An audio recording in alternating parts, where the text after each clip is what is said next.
Hey everyone, and welcome back to the series of Python. In the last session, we took a look at numeric data type. In this session, we are going to take the uh, introduction session on strings. Let's get started. So we understood about numeric data type in the last session, right? Which further contains integer, complex, and float data type.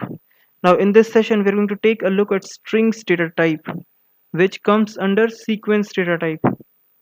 So first of all, we have to understand what a sequence is. Let's see. A sequence basically means a collection of some entities. So a sequence means collection of some entities. Now, what does that actually mean? Let's understand in detail. So let's understand this with an example. So we have five boxes over here. In the first box we have an apple. In the second one we have strawberry. In the third one we have grapes. In the fourth one we have a watermelon. So is this a sequence? Well, as we remember, a sequence was a collection of something, right? Or some entities. So is this a collection? Yes, it's a collection of fruits. So yes, we can call it a sequence. We can call it as a sequence of fruits. So basically a sequence means a collection of something. It can also be vegetables, like let's say there are vegetables in this one. The first one, let's say we have potato. In the next one we have peas. Next one beans. And the fourth one, let's say ladyfinger. It can be anything. Now what is a string? A string is a sequence of characters. Okay, so we know a sequence means collection of something. So a string means a sequence of characters. So this basically means that a string is a collection of characters, right? Because sequence means collection of something and string is a sequence of characters. So we can say this collection of characters. Okay. So in place of fruits, we can use characters here. Let's see with an example. Examples of strings. So in the first example, we have five boxes, and but in place of fruits or vegetables, this time we have characters, right? So in the first example, we have capital H, capital E, capital L, and then capital O. So basically, this is a collection of characters, right? We have five boxes in which the characters are put together.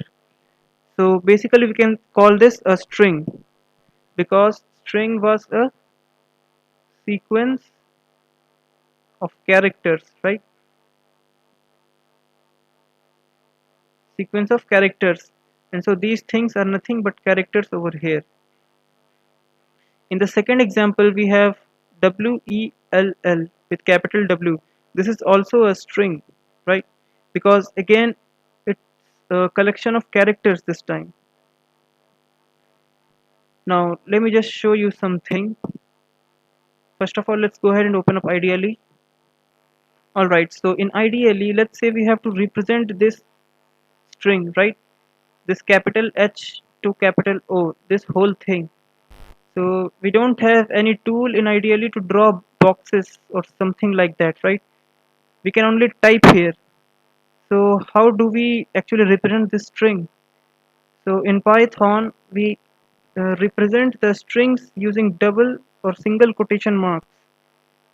Within double or single quotation marks, we write all those characters that are in the boxes. So let's say we have to represent this string. We can say double quotation marks HELLO. You might think, why didn't we just say like this, right, without using double quotes or single quotes? It's because the Python language processor will think this to be a variable and not a string. So if we want to make a string, we have to include double quotes. We can also use single quotes if we want to. It doesn't matter. Sorry for that. Both will work. So in the same way, in well also we can use double quotation marks or single quotation marks. Now we have already seen that, but let me just show you again. Let's try to store a string in a variable. Let's say HELLO. Let's just print it out. Yes, this works. So this is it for this session on Python about the introduction to strings. I hope you got something out of this session. In the next session, we are going to take a detailed look at strings in which we will understand about various operations and functions that we can use on strings. Thank you so much for watching and I'll see you next time. Goodbye.